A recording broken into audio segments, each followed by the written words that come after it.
Hello, it's Christine Faulkner with Cava and Faulkner, Elk Grove Living Trust lawyer, Sacramento estate planning attorney. Thanks so much for tuning in to another edition of The Daily with Christine.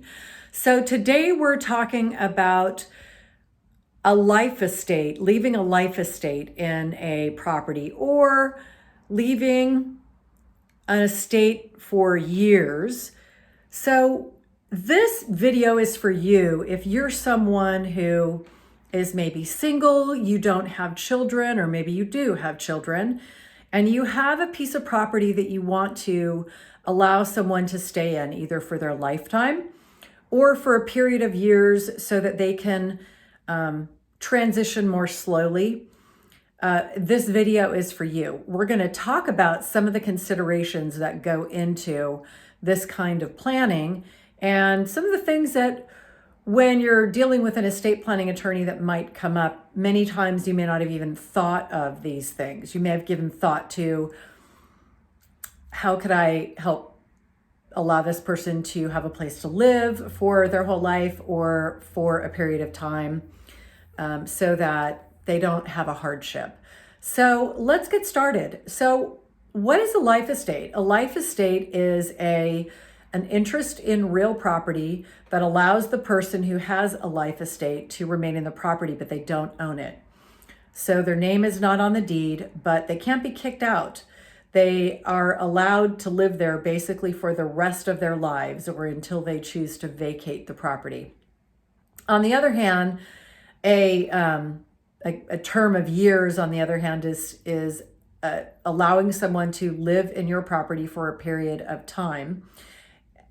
At the end or the cessation of that time frame, they have to move out and find other living arrangements. So when we're looking at planning, the question is always one of, okay, what is the impact of that on your other family members? So sometimes you might have adult children, one of whom is living in the home, and your other kids don't necessarily need occupancy, but you have one child who is still living in the home, and you're concerned that if you pass away, or if both you and your significant other, your spouse passes away, that child may not have a place to live, or you wonder what would they do.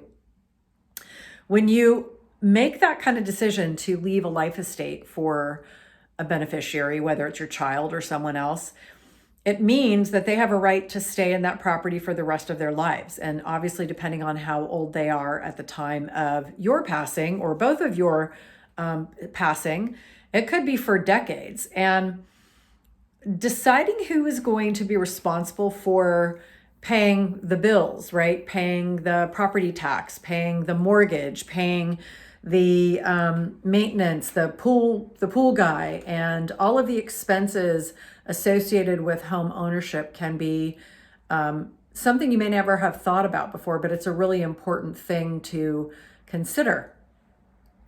It's also important to think about, certainly if you have the funds in your trust or in your, you have the assets essentially, and you feel like it would be prudent or okay for the trust or your assets to continue to fund and pay for all of the expenses associated with living in the home, then you can do that. But that can be quite a lot of money over decades.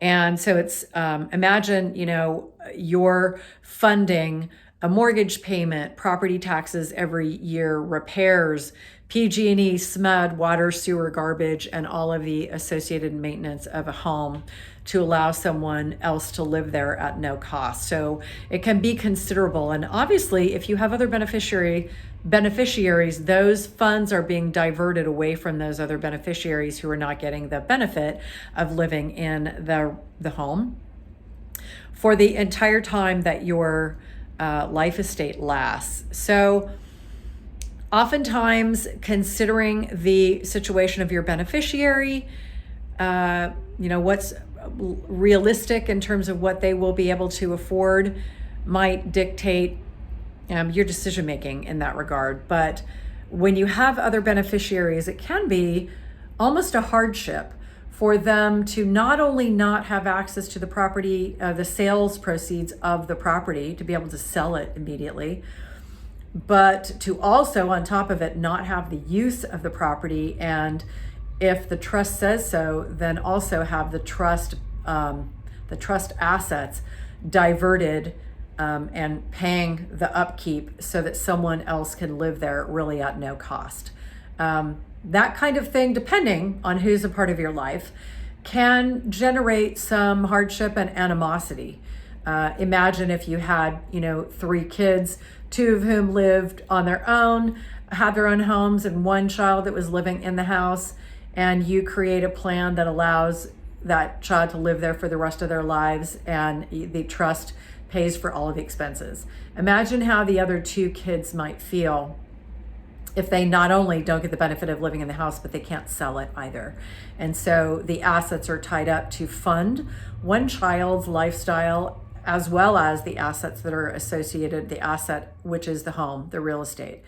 So many times you'll maybe want to put some of the responsibility for paying those expenses on the person who gets the benefit of a life estate, or the getting to live in the house for a period of years. And so you might want to consider, if there's a mortgage, having that person pay the mortgage, having them be responsible for property taxes and insurance, repairs, etc. And it can be an interesting thing to consider as to whether this person, who might be only there for a period of years, should be responsible to making like capital repairs, like replacing the roof, if they're not going to have more of a long-term ownership. Now, certainly a life estate owner or tenant might be tasked with all of the indicia of ownership, right? Meaning you pay the mortgage, you pay the expenses of living there. If you have to repair the roof or you have to make repairs to the house, you have to fund those. But on top of it, you get to live there.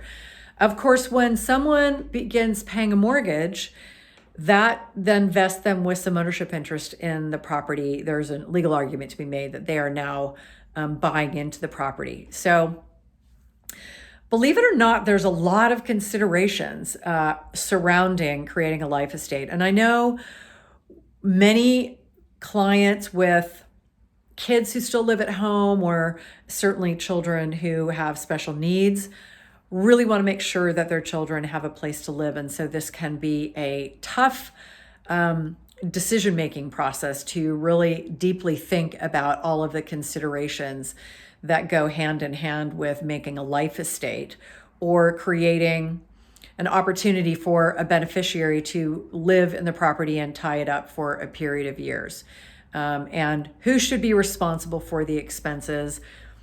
What kind of impact that's going to have not only in the beneficiary who gets to stay in the home, but other beneficiaries who may not get the benefit of staying in the home or the life estate and have to wait, and maybe even not ever receive the value of that asset, because if a sibling is given a life estate, they could have siblings who actually pass away before they ever get a right to have any kind of property interest or monetary benefit. So interesting to think about. If this is your situation, you're thinking you have someone in your life who you want to make sure is protected and has a place to live, start thinking about what I've described here, all of the ways that you pay into your own property, and how much it costs you every year, and your thoughts on what would be the best way to allocate those costs. Should the money that I've worked for absorb some of that? Can I support that or not? Should the person who gets to live there basically pay for themselves, kind of like in lieu of rent, pay for the ability to live there, pay for the repairs or not? Again, maybe depends on how long the life estate or the period of years lasts. And really important, the impact of other beneficiaries and what kind of conflict or friction that might cause by tying up so much of the assets into a life estate for just one beneficiary. So I hope that you found this useful.